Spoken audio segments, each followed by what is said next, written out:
You wake up, check your phone, scan notifications, reply to messages, get ready for work, follow orders, meet deadlines, pay bills, obey traffic lights, and never, not for a single second, do you ask yourself, why the hell do you obey?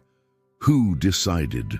Your life would be this endless sequence of invisible commands that you follow like a well-programmed automaton. Here's the naked truth. You're not free. You're a voluntary prisoner of 6 different types of authority that control your every breath. And the worst part, you don't even know they exist. Before we continue this journey that will turn your worldview upside down, do something for me. Subscribe to the channel, not because I told you to, but because you need to understand why you obeyed or resisted that command. That's the first lesson about authority that Max Weber tried to teach us over 100 years ago. Max Weber wasn't just another German sociologist with round glasses and an imposing beard. He was the man who dissected power like a surgeon dissects a body. While you live your life thinking you make free choices, Weber had already mapped exactly how and why you obey. In his work, Economy and Society, he revealed that there are 6 ways authority disguises itself in your life. 6 masks that power wears to make you dance to its tune without even realizing you're dancing. Think about it. Why do you stop at a red light at 3 in the morning on a deserted street? Why do you lower your head when your boss enters the room? Why do you feel a shiver when a police officer walks past you, even when you've done nothing wrong? Why do you believe what a doctor says about your body more than you believe yourself? It's not fear. It's not respect. It's something much deeper and more disturbing. It's authority operating at levels your conscious mind can't even detect. Weber called this legitimate domination. Legitimate because you accept it. Domination because it controls you. And here's the plot twist. You don't just accept this domination, you desire it. You seek it out. You feel lost without it. Like a child who cries when their parents leave the house. You panic when you don't have someone or something telling you what to do. Freedom terrifies you more than any prison. And don't pretend you're different, that you're a rebel, that you bow to no one. Even your rebellion follows a script. Even your revolt has an instruction manual. Weber knew this. That's why he didn't waste time judging. He just observed, catalogued, and handed us the map of our own mental prison. A map you're about to discover, if you have the courage to continue. Society sold you a beautiful lie. They called it freedom of choice.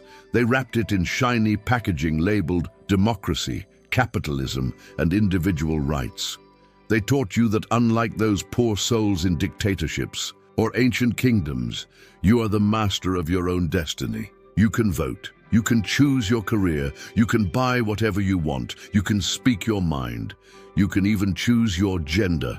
Look at all these choices. You must be free, right, wrong, dead wrong. What they never told you is that every single choice you make happens within invisible walls that Weber identified with surgical precision. Here's what they taught you. Authority is obvious. It wears uniforms. It sits on thrones. It carries weapons. It makes grand speeches from podiums.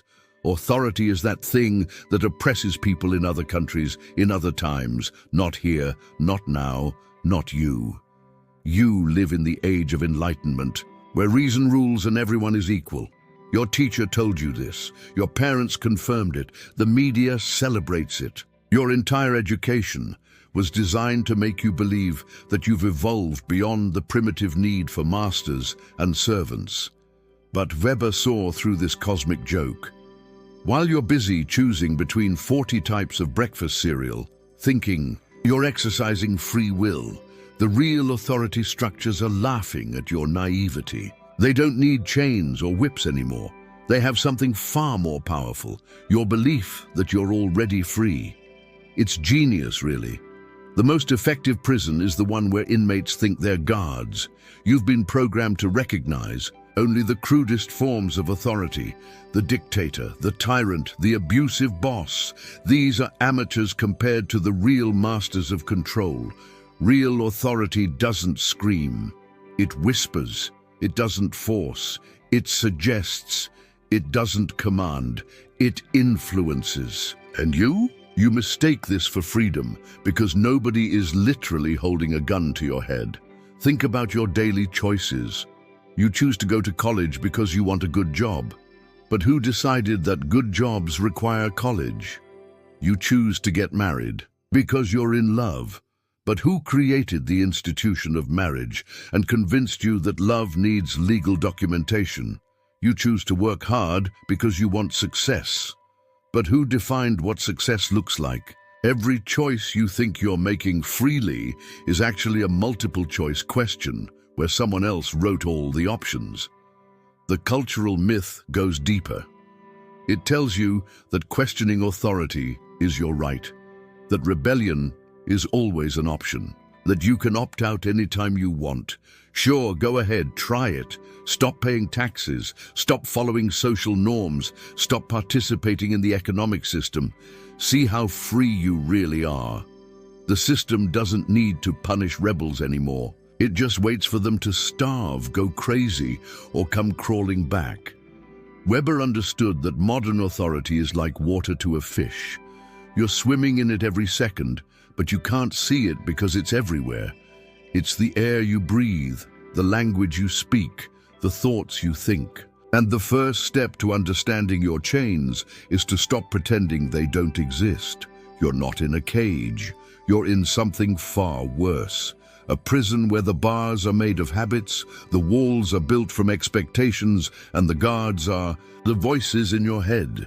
Weber called it the iron cage of rationality, but even he couldn't predict how sophisticated your imprisonment would become. You carry your cell with you everywhere. It fits in your pocket. It lights up with notifications. It tracks your every move, thought, and desire. And you paid good money for it. Let me paint you a picture of your typical day in this invisible prison. Your alarm goes off at the time your job demands, not when your body wants to wake. You scroll through curated feeds that algorithm overlords decided you should see. You dress according to codes you never wrote. You speak in corporate language that strips away your personality. You laugh at your boss's jokes that aren't funny.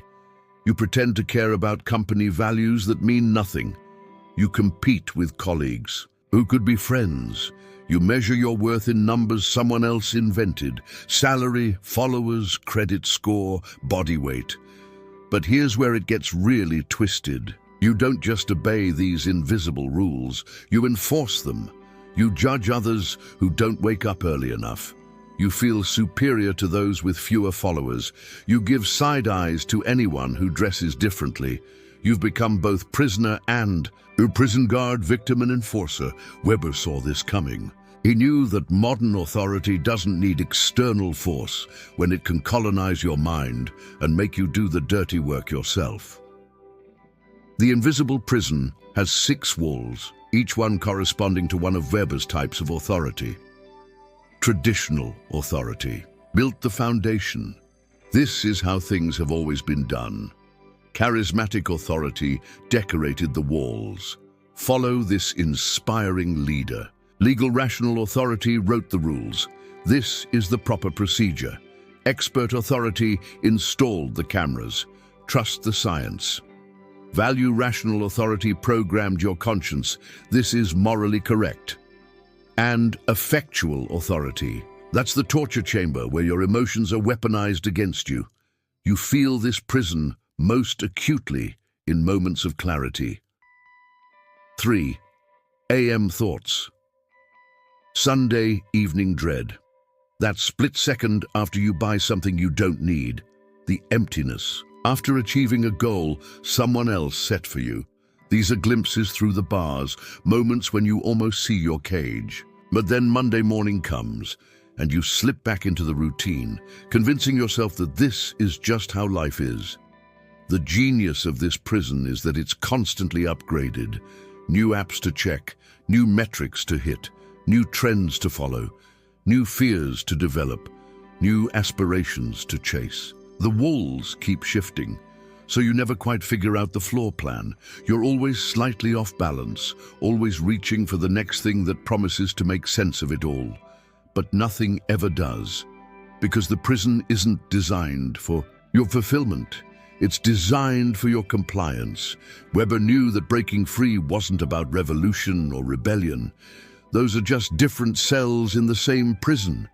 Real freedom starts with seeing the walls, and that's exactly what he spent his life trying to show us. Max Weber didn't discover authority. He performed an autopsy on it. In the winter of 1919, broken by Germany's defeat and his own mental demons, Weber gave a lecture that would shake the foundations of how we understand power. Politics as a vocation, he called it, but it was really a confession. A brilliant man admitting that even he, with all his intellect, was just another rat in the maze. The difference? He could see the maze. Weber's revelation was deceptively simple. Authority only exists because we believe in it, not because it's real, not because it's natural, but because we need to believe that someone somewhere has the right to tell us what to do. Without this belief, society collapses into chaos. With it, we collapse into slavery. Pick your poison. Here are the 6 types of authority Weber identified, each one a different flavor of control. First, traditional authority. We've always done it this way. Your grandmother's recipes, your country's borders, your gender roles. Nobody questions why. The past becomes a tyrant that rules the present. Second, charismatic authority. Follow me because I'm special. The guru, the revolutionary, the CEO with a reality distortion field. They don't need logic, they have magnetism. Third, legal rational authority. The rules say so. Bureaucracy, procedures, systems, the most boring and most powerful type. It runs your entire life through forms and regulations. But Weber didn't stop there. He saw 3 more types that scholars often miss. Expert authority. I know better than you. The doctor who prescribes your reality. The economist who explains why you're poor. The algorithm that knows what you want before you do. Then there's value rational authority.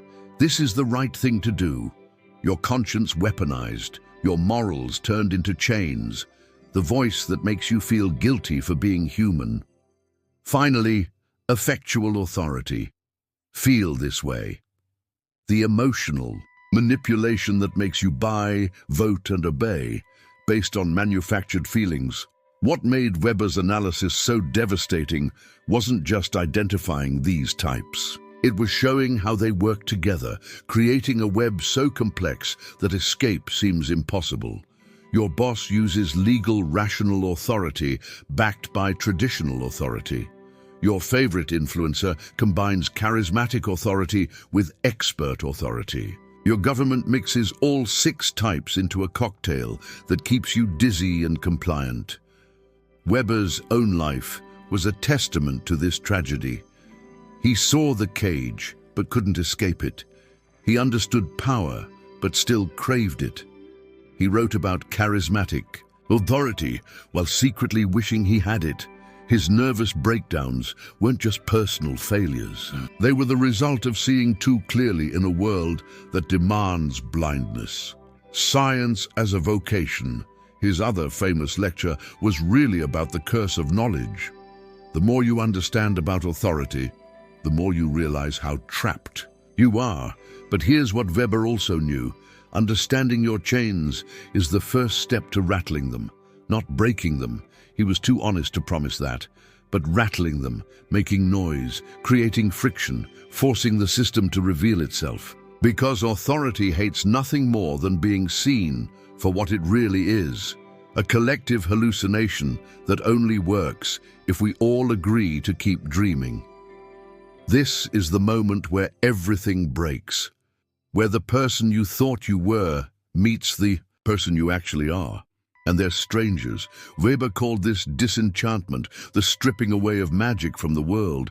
But what he really meant was the stripping away of lies from yourself. You're about to experience what every Weber student eventually faces, the mirror that shows too much. Who are you really? Strip away your job title. That's legal, rational authority. Remove your family role. That's traditional authority. Forget your political beliefs.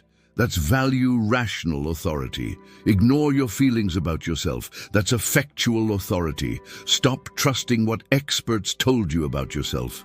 Delete your social media persona. Pure, charismatic performance. What's left? That terrifying silence is the sound of your authentic self, buried under 6 layers of authoritative programming. You're not who you think you are. You're a compilation of obediences. Your personality is a patchwork of conformities. Your dreams are hand-me-downs from dead strangers. Your ambitions are algorithms designed by people who profit from your striving. Even your rebellions are pre-programmed. Responses, safety valves built into the system to prevent real change. That punk rock phase, manufactured. That spiritual awakening, packaged and sold. That career pivot, just switching between different forms of the same cage. The crisis deepens when you realize you can't just opt out. You can see the strings, but you still have to dance. You need that job to eat. You need those relationships to stay sane. You need those beliefs to avoid the void. Weber knew this torture intimately. He spent his nights wide awake, paralyzed by the knowledge that every action reinforced the very system he despised. He called it the disenchantment of the world, but really it was the disenchantment of the self. Here's what's happening in your brain right now. Part of you wants to close this video, go back to scrolling, pretend you never heard any of this. That's your programmed self, fighting for survival. Another part feels a strange excitement, a recognition, like finally hearing someone speak your secret language. That's your authentic self, gasping for air. These two selves are about to have a war inside you, and no matter who wins, you lose. Because here's the cruel joke. Even recognizing these types of authority doesn't free you from them. If anything, it makes them more painful. You'll sit in meetings now and see the legal, rational authority at work. You'll watch politicians and see through their charismatic performance. You'll notice how your family uses traditional authority to guilt you. You'll catch yourself obeying expert authority even while knowing it's manufactured. You'll feel your emotions being manipulated and still fall for it. You'll see the strings and still dance. This is your crisis, knowing without being able to unknow, seeing without being able to unsee, understanding your prison without having the keys. Weber died carrying this burden. Most of his students go mad or go numb. But a few, just a few, find a third option. They learn to live in the paradox, to play the game while knowing it's a game, to find freedom not in escape, but in awareness. The question is, which one will you be? So here you are, awake in a world of sleepwalkers, cursed with vision in the kingdom of the blind. Weber didn't promise you freedom. He was too honest for that. But he gave you something more valuable, the ability to see your chains. And sometimes, just sometimes, seeing is enough to loosen their grip, not break them, not escape them, but breathe a little easier inside them. The 6 types of authority haven't disappeared just because you can name them now. Tomorrow morning, you'll still wake up to that alarm. Legal, rational authority. You'll still feel guilty about disappointing your parents. Traditional authority. You'll still get swayed by that charismatic politician or influencer. You'll still believe the expert who confirms your biases. You'll still make decisions based on what feels right rather than what is right. You'll still let emotions drive you toward predictable outcomes, but something will be different. You'll know what's happening, and in that knowledge lies a crack in the prison wall. Weber's real gift wasn't a way out. It was a way through. He showed us that authority isn't something imposed from outside. It's something we create together every day with every small obedience, which means we can also recreate it. Not through revolution, not through rebellion, but through conscious participation. Choose your authorities knowing their constructs. Obey rules while remembering their inventions. Follow leaders while seeing their humanity. Trust experts while maintaining skepticism. Honor traditions while creating new ones. Feel emotions while understanding their origins. This isn't about becoming a cynical outsider who trusts nothing and no one. That's just another prison, the prison of isolation. It's about becoming a conscious participant in the human game. Playing your role while remembering it's a role. Dancing to the music while hearing the silence underneath. Living in society while maintaining a secret garden in your mind where no authority can reach. The real transformation isn't rejecting all authority. That's impossible and infantile. It's about choosing consciously instead of obeying unconsciously. It's about asking why, not to tear down but to understand. It's about seeing Weber's 6 types of authority not as enemies but as tools that can either use you or be used by you. The choice, and yes, it's a real choice, is yours. If this video cracked something open inside you, if you felt that uncomfortable recognition of your own imprisonment, then you're ready for the real work. Subscribe to this channel not because I'm an authority telling you to, but because you've decided that seeing clearly is worth the discomfort. Share this video with someone who's ready to wake up. Not everyone is. Most people prefer the comfort of their cells to the terror of freedom. But maybe, just maybe, someone you know is standing at the edge of their own crisis, needing just one push to start seeing. Weber died believing that the iron cage of rationality would only get stronger, but he didn't anticipate you, the individual who could hold multiple truths simultaneously, who could live within authority while maintaining inner freedom, who could play the game while never forgetting it's a game. You're not escaping the 6 types of authority. You're transcending them. And that journey starts with the simple, revolutionary act of seeing them for what they really are. Welcome to consciousness. It's painful here, but it's real.